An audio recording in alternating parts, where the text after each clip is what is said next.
Delta level deep স্লিপে কখন কিভাবে যেতে পারবো? ডেল্টা লেভেল ডিপ স্লিপ শুধুমাত্র হবে হচ্ছে রাত 10টা থেকে 2টা বা রাত 9টা থেকে 2টা, এই হচ্ছে একমাত্র সময়। এর বাইরে আর কখনো ডেল্টা স্লিপ হবে না বডিতে। এরপর 2টার পর স্টোরেজ আসা শুরু হবে, ঘুম আর ডেল্টা হবে না, অন্য সবই হবে আলফা থিটা বেটা, মানে দুষ্টামি করতেছে আর কি, কিন্তু ডেল্টা হবে না। বুঝতে পারছেন? বুঝতে পারছেন? ডেল্টা শুধুমাত্র হবে এই।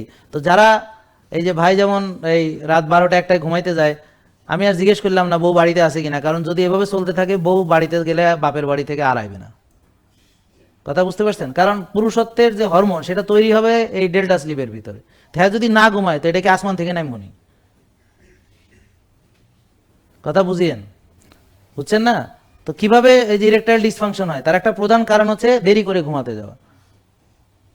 কিভাবে ইরেকটাইল ডিসফাংশন হয়, তার একটা প্রধান কারণ হচ্ছে রক্তনালীর ভিতরে চর্বি জমে যাওয়া। তার রক্তনালীর ভিতরে চর্বি জমে যাওয়ার জন্য রাত জাগা, টেনশন, দুশ্চিন্তা, অতিরিক্ত খাওয়া, বেশি বেশি খাওয়া, বারবার খাওয়া, প্রসেসড আল্ট্রা প্রসেস ফুড খাওয়া, সব আছে। বুঝলেননি? তা একটা লোকের শক্তি কমে গেছে, সে সিংহ পুরুষ থেকে এখন নাম পুরুষ হয়েছে। কেন কমছে? শক্তি চর্চা করে না। তো চর্চা না করলে বয়সের সাথে সাথে কমবো। আবার ওজন বেড়ে গেছে এই কারণে কমবো, টেনশনের কারণে কমবো, রাত জাগার কারণে কমবো। তো এটা তো না কমার কি আছে?